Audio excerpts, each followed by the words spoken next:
Ça fait plus de 3 ans que j'investis 300 euros par mois en bourse et je vais te montrer dans cette vidéo exactement combien ça m'a rapporté. On va rapidement retracer mon parcours, ensuite je vais te montrer mon portefeuille et ma stratégie en toute transparence pour ensuite te montrer réellement mes résultats directement sur le broker. Et on finira par les erreurs que j'ai pu faire. Je vais te donner des conseils et durant toute cette vidéo, tu peux vraiment reprendre le même modèle et l'appliquer directement sur toi. Alors, on va directement commencer par le début. Alors, personnellement, moi, j'étais en école de communication. J'ai fait 3 ans d'école de communication qui m'a pas servi à grand-chose. J'ai fait une alternance dans une grande société et voilà, à 20 ans, je gagnais à peu près 1 300 euros par mois. C'était vraiment mon premier salaire.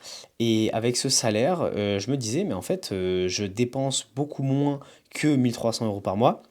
Donc concrètement, qu'est-ce que je pourrais en faire? Tout d'abord, je me suis renseigné un peu comme tout le monde sur internet pour voir où est-ce que je pouvais placer de l'argent, parce que c'est pas avec 3% sur le livret A à l'époque que, voilà, que j'allais me créer vraiment une richesse, et surtout vraiment, j'avais de l'argent sur un compte, il dormait, il servait à rien, j'avais pas de grosses dépenses, j'avais la chance d'être du coup chez mes parents, logé et nourri, donc au final vraiment ça me servait à rien. Je pouvais facilement mettre de côté, je m'en souviens, à peu près entre 8 et 900 euros tellement j'avais pas de dépenses. Donc en fait ça a vraiment été ça le déclencheur, c'est vraiment que j'avais de l'argent sur le compte et je savais pas quoi en faire, et ça a accumulé, je le voyais, c'est bien beau, mais entre guillemets ça sert pas à grand chose, et je voulais que cet argent fonctionne. J'avais déjà entendu parler depuis quand même pas mal de temps de l'immobilier, d'investissement, voilà, mais sans plus, un peu comme tout le monde, quoi. On l'entend comme ça, mais on pense que c'est pas possible. Et du coup, j'ai fait mes premières recherches sur Internet, et c'est vraiment en août 2022 que je comprends l'importance vraiment de placer son argent, parce que j'ai vraiment commencé à me former sur YouTube.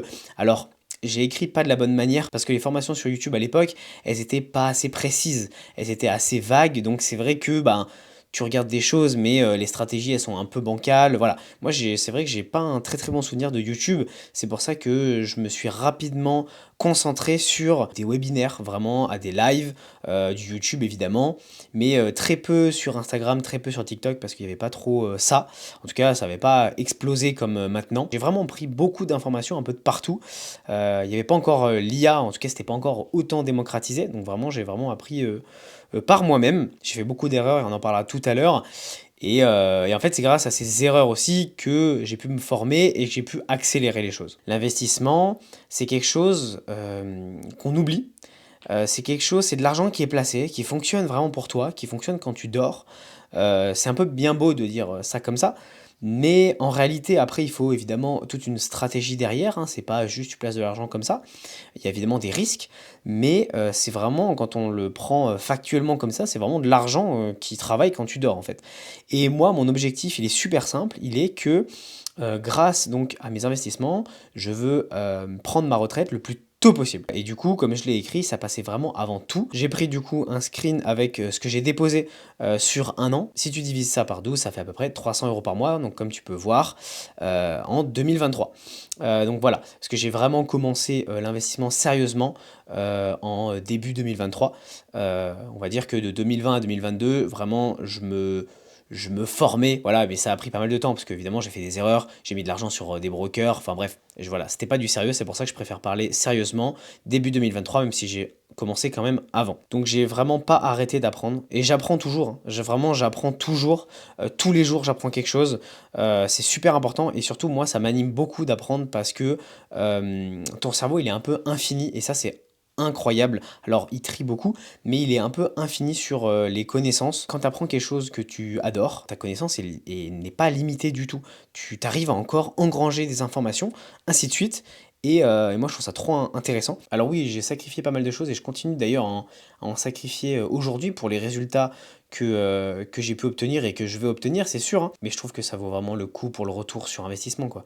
Enfin voilà, il faut aussi que tu arrives à te dire que tu te lances dans quelque chose qui est quand même particulier. Ou quand tu parles d'investissement, de bourse, de courbe à ton entourage, bah il y a personne qui comprend rien.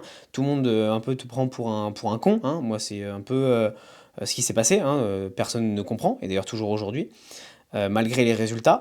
Et ça, faut l'accepter. En fait, voilà, il y a aussi ça dans les sacrifices. Il y a un peu de ça, que les gens ne te comprennent pas, qu'ils soient pas avec toi. Et également, bah voilà, il faut peut-être limiter un peu les sorties. Il faut un peu ne pas aller en soirée tous les soirs. Il faut un peu optimiser sa vie. Voilà, il faut optimiser aussi tes entrées d'argent. Il faut savoir un peu gérer ton argent en général. Voilà. Et donc il y a aussi ça dans les sacrifices, hein. C'est pas tous les jours facile, c'est sûr, mais il faut bien te dire que vraiment c'est une vision long terme et que si vraiment tu es animé par ce truc-là, si vraiment tu as un objectif comme je te l'ai marqué au-dessus, super important, et ben en fait ça dépasse absolument tout ce que tu peux imaginer comme sacrifice, tu vois. Et ensuite on va passer à maintenant. Donc là depuis plus de 4 ans, j'ai beaucoup appris sur tous les sujets. Donc voilà, quand je parle de tous les sujets, c'est vraiment le marché en général, les mouvements, la psychologie humaine, les placements, les différents actifs. Donc grâce à tout ce que j'ai appris durant ces plus de 4 ans, j'ai jamais arrêté d'investir, j'ai jamais arrêté d'optimiser, de réfléchir et d'anticiper. Donc maintenant on va passer au résultat. Donc après plus de 3 ans d'investissement, à 300 € par mois injectés. Donc j'ai utilisé une stratégie plutôt simple, donc du DCA plus choix stratégique d'action, ETF, ça peut être aussi par exemple des matières premières, enfin bref voilà. Plus j'ai mis passage d'ordre au bon moment. Voilà.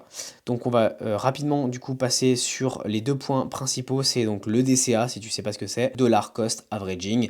C'est en fait quelque chose de très simple. Tu peux le voir sur ce schéma-là. En fait, c'est que tu investis tout le temps.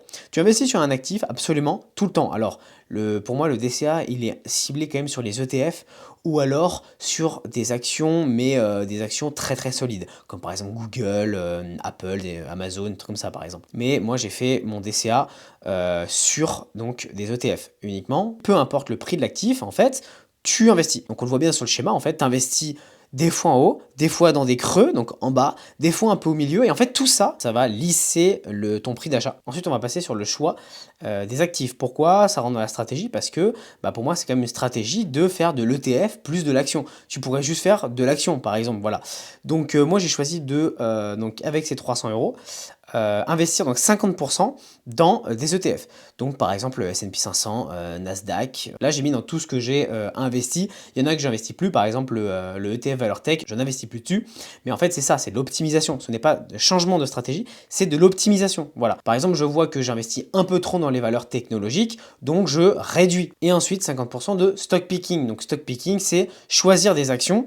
Donc Apple, Microsoft, Nvidia, Meta, Repsol, BRKB, Visa, bref, toutes les actions les plus connues et que tu utilises absolument tous les jours, voilà.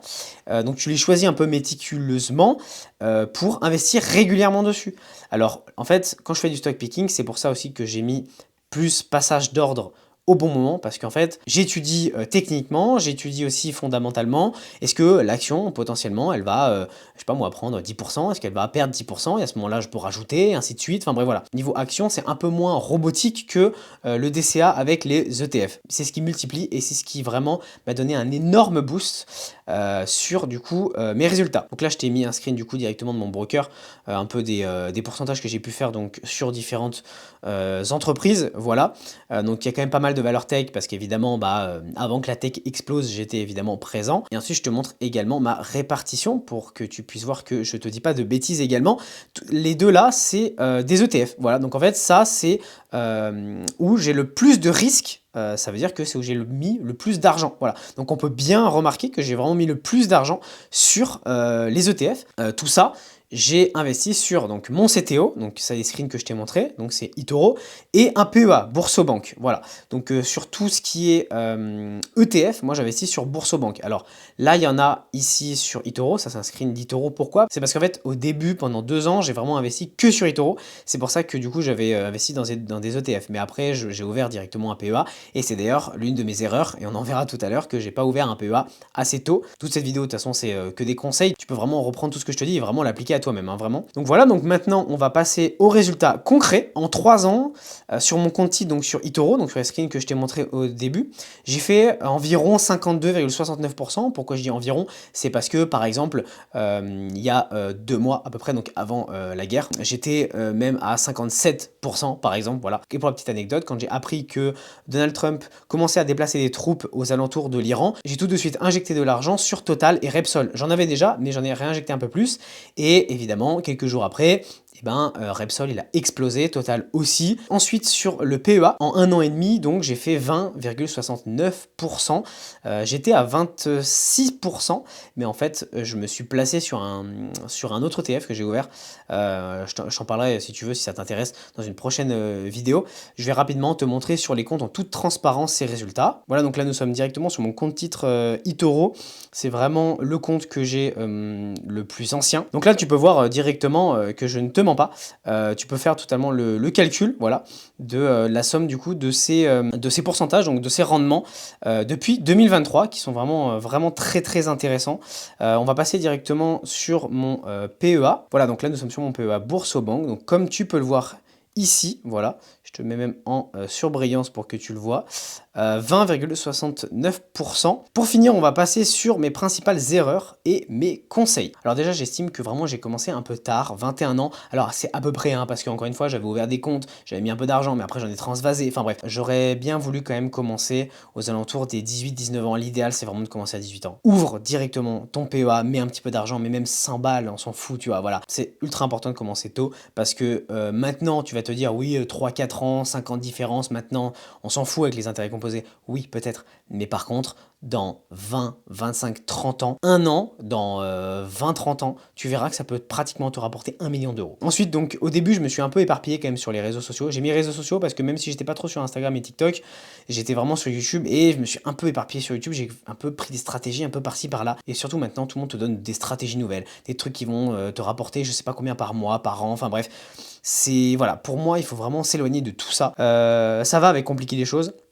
Au début, j'essayais vraiment de trouver une stratégie, vraiment de trouver un truc compliqué, alors que finalement, en fait, c'est juste des réflexes. C'est juste, alors ça, c'est au fur et à mesure, évidemment, mais tu vois, c'est juste des réflexes, c'est juste une façon de faire. Faut vraiment pas te compliquer les choses. L'investissement, c'est quand même plutôt simple, voilà. Il faut vraiment, au début, il faut quand même un peu charbonner, mais après, c'est plutôt simple, tu vois. Et ensuite, pour finir, ne pas avoir un cadre, un plan bien défini pendant plusieurs années. Ouais, à 21 ans à peu près, j'étais vraiment, 20, 21, 22 peut-être, j'étais vraiment sur, j'avais pas de cadre, j'étais vraiment sur un truc, je sais pas, j'écrivais ça un peu sur un papier, mais c'était pas vraiment cadré, j'avais pas ça vraiment très clair dans ma tête, ni sur un Notion. Tu t'as qu'à juste mettre un cadre, ton plan, voilà, d'investissement sur un Notion avec les différents éléments, et c'est tout, tu vois. Maintenant, on va passer directement au conseil pour que tu gagnes du temps.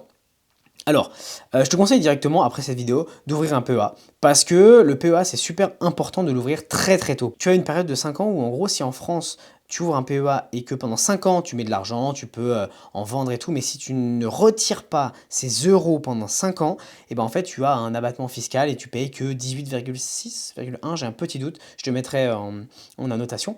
Donc tu payes en fait que les cotisations sociales. Donc c'est intéressant parce que du coup, sur un CTO, un compte titre, et ben, tu vas payer 30%. Hein. Fixe-toi des objectifs sur le long terme, sinon tu ne tiendras pas. Exactement, ça c'est très important. Il faut que ton objectif soit élevé pour que vraiment, que quand tu es un peu fatigué, comme je te disais tout à l'heure, tu arrives sur ta page, sur ton plan, voilà, et tu vois ton objectif et tu te dis, waouh, j'ai pas le choix, il faut que je continue, tu vois. Voilà. L'objectif long terme, c'est très, très, très important. Mais il faut quand même des fois se dire, bon, bah voilà, j'arrive à 10 000 euros par exemple de patrimoine investi, je me fais un petit resto, je me fais un, voilà. Il faut quand même psychologiquement tenir, donc il faut quand même se mettre des petites carottes, on va dire, pour avancer. Ensuite, il faut bien que tu comprennes que perdre, c'est tout à fait normal, mais si tu ne comprends pas pourquoi tu as perdu, ou en tout cas que tu es en train de perdre un peu dans le rouge, machin et tout, sur un investissement, et bah ça c'est pas normal. Il faut bien comprendre que de toute façon en investissement, ça sera, comme je te l'ai déjà dit dans cette vidéo, pas tout vert, c'est pas possible. Il y aura des mois, même des années en rouge. Tu vas peut-être finir des années à, je sais pas moi, moins 5, moins 10, moins 15%, mais on s'en fout en fait. On est là pour du 10, 15, 20, 25, 30 ans même. On est là pour que tu retires ça à la retraite, ou alors même plus tôt, je te l'espère, mais voilà.